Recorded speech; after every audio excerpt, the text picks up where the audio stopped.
Hello दोस्तों, हाय। कैसे आप लोग? आप सभी को एस के यादव सर के क्लास में स्वागत है। जैसा कि फिजिक्स की सिलसिला अपना 10th क्लास का जारी है, जिसमें हम लोग पहला चैप्टर का अध्ययन कर लिए, दूसरे चैप्टर का अध्ययन कर लिए। अब हम लोग तीसरे चैप्टर के पार्ट 2 वीडियो में हैं। हालांकि पार्ट 1 में हम आपको नेत्र के बारे में सभी पार्ट को आपको बढ़िया से डील करके बताए हैं। पार्ट 2 में आपको हम जैसे नेत्र चैप्टर से जो कुछ क्वेश्चन आपको वीवीआई क्लास 10th के लिए होता है उनको हम लोग डील करेंगे। फर्स्ट क्वेश्चन अपना क्या कह रहा है कि आंखों की समंजन क्षमता से आप क्या समझते हैं। हालांकि हम आपको बता भी दिए कि आंखों की समंजन क्षमता क्या है ना, पिछले वीडियो में। फिर से समझिए कि आंखों की ऐसी क्षमता जिससे नेत्र लेंस की फोकस दूरी क्या होता है ना, आप से आप बदलता है।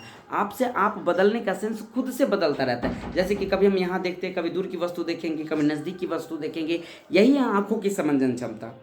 देखिए लिखा हुआ है, आंखों की ऐसी क्षमता जिससे नेत्र लेंस की फोकस दूरी आप से आप बदलती है, समंजन क्षमता कहलाती है। और एक और ऑब्जेक्टिव ही याद रखिएगा कि सामान्य आंख के लिए उनकी जो समंजन क्षमता होती है वो 4D मापी गई है, प्लस 4D कहा जाए तो 4D। हालांकि डी क्या है, ये डायोप्टर है, ठीक है ना।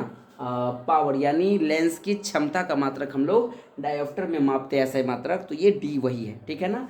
वहीं आपसे क्वेश्चन पूछा जाएगा कि वृद्धावस्था में जो होता है ना, लोगों की समंजन क्षमता घट जाती है, इस जिसके वजह से लोगों बुजुर्ग लोग जो होता है ना दूर की वस्तु को सही से देख पाता है, ना नज़दीक की वस्तु को सही से देख पाता है।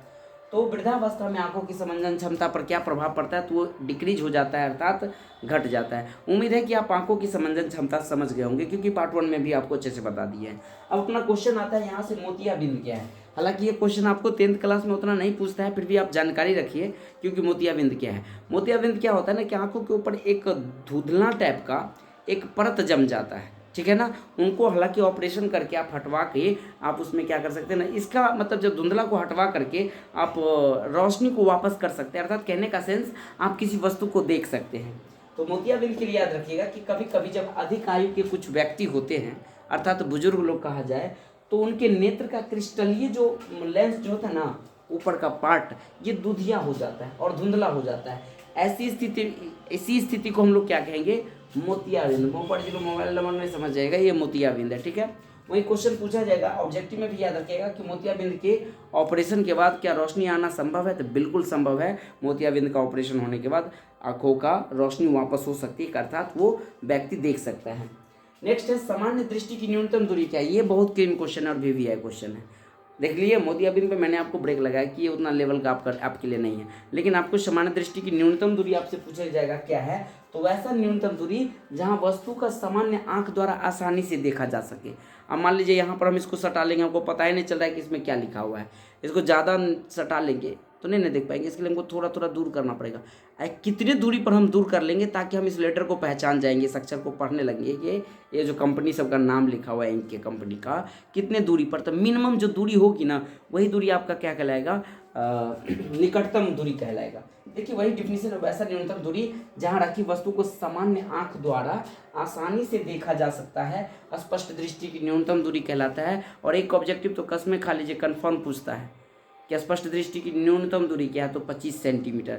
लेकिन क्वेश्चन को भरमा देगा थोड़ा सा, सेंटीमीटर ना दे करके मीटर में दे दे, तो कितना आंसर दीजिएगा, तो आप 25 सेंटीमीटर को मीटर में बदल दीजिए, कहने का सेंस 100 से भाग दे दीजिए। हालांकि यहाँ हम लिख भी दिए हैं कि स्पष्ट दृष्टि की न्यूनतम दूरी क्या है, तो 25 सेंटीमीटर। इस सेंटीमीटर को जब मीटर में बदलिएगा तो ये हो जाएगा 0.25 मीटर, ठीक है। अब हम लोग लिखेंगे कि दूर बिंदु क्या है, ठीक है। लिखते हैं दूर बिंदु क्या है। तो अब हम दूर बिंदु को देखेंगे। दूर बिंदु से रिलेटेड आपको क्वेश्चन पूछ लिया जाता है, ठीक है। दूर बिंदु में कह रहा है कि दूर बिंदु क्या है, जब हम आंखों से कोई दूर की चीज़ों को देखे, जहाँ तक मेरा आंख स्पष्ट रूप से देखे, उसको दूर बिंदु कहेंगे। ऐसे पार्ट होते हैं जहाँ धुंधला दिखाई दिया जाता है, तो वो उसको डिस्टेंस पॉइंट नहीं बोल सकते आप। यानी आंखों से दूर वह बिंदु जहाँ पर रखी वस्तु स्पष्ट रूप से क्या किया जाए, आपको देखी जा सकती है, वो क्या कहलाता है, दूर बिंदु कहलाता है। हालांकि डिफिनेशन आपको निकट बिंदु दूर बिंदु उतना नहीं पूछता है जितना इससे रिलेटेड ऑब्जेक्टिव पूछ देता है। आपसे पूछा जाएगा कि दूर बिंदु कितना होता है, तो दूर बिंदु किसी भी आंख, सामान्य आंख के लिए डिस्टेंस पॉइंट, अर्थात दूर बिंदु होता है आपको अनंत। अनंत लिखा रहे या ऐसा इन्फिनिटी लिखा रहे, 300 आप समझ जाइएगा, ठीक है। तो हमने आपको निकट बिंदु और दूर बिंदु अच्छे से समझा दिया।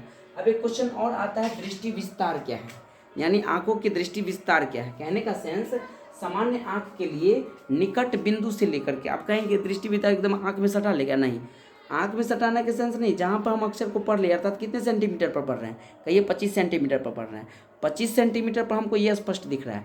एक ऐसा भी दूर होगा जो बहुत दूर जा करके वहाँ भी स्पष्ट रूप से बहुत दूरी पर जा करके दिखता होगा।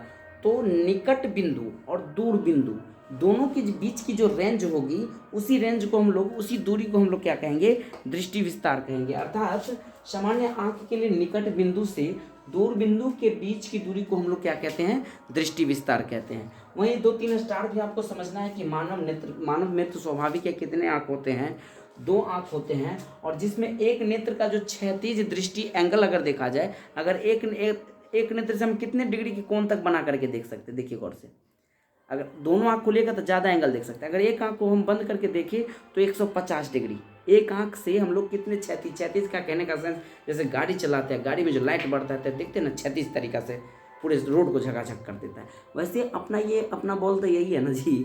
तो ये जो दिखाएगा कितने डिग्री तक के हम अपना प्रकाश देख सकते हैं किसी वस्तु को, तो 150 डिग्री। जबकि 2 नेत्र में कितना हो जाता है, जब हम 2 आंख खोल दे तो एरिया क्या हो जाएगा, बढ़ जाएगा, और कितना बढ़ जाएगा, तो आपको 180 डिग्री के एरिया तक को आप अच्छे से देख सकते हैं। मेरा कहने का सेंस नहीं समझे। अगर हम इसको भी कम कर दे तो 90 डिग्री हो जाएगा, इधर से भी कम कर दे, अगर इसको फैला दे एक आंख से तो 150, 2 आंख से कितने डिग्री की फैलाव देख सकते हैं हम लोग, 180 डिग्री की फैलाव देख सकते हैं। वहीं अगला क्वेश्चन है कि एक नेत्र को अगर बंद करके देखने पर संसार कैसा दिखता है। हालांकि आप तो जानते भाई एक नेत्र को बंद करने पर संसार कैसा दिखता है, लेकिन आपको ऑब्जेक्टिव में शब्द का खेला है, कैसा दिखेगा, चिपटा, किसमें टिक मारना है, चिपटा, और चिपटा जो होता है वो 2 डायमेंशन होता है, कहने का सेंस आपको द्विविमीय आकृति आपको देखेगा। वहीं जब आप दोनों नेत्र को खोल के देखते हैं तो किस आकृति में देखेगा आपको, तो त्रिविमीय में देखेगा। इनका स्क्रीनशॉट ले लीजिए। ये था आपका शॉर्ट, कुछ पॉइंट छूट गया था पार्ट 1 में, यही हम पार्ट 2 वीडियो में आपको इतना बता दिए हैं। अब जो अपना नया पार्ट हम बनाएंगे, नया वीडियो, वो होगा दृष्टि दोष से रिलेटेड। खासकर 10वां क्लास में भर के क्वेश्चन पूछता है कि दृष्टि दोष क्या है, यह कितने प्रकार के होते हैं और इनका कारण, निवारण, इन सभी चीज़ के बारे में हम लोग अगले पार्ट में बनाएंगे। तब तक के लिए हम लोग लेते हैं विदा। जय हिंद, जय भारत।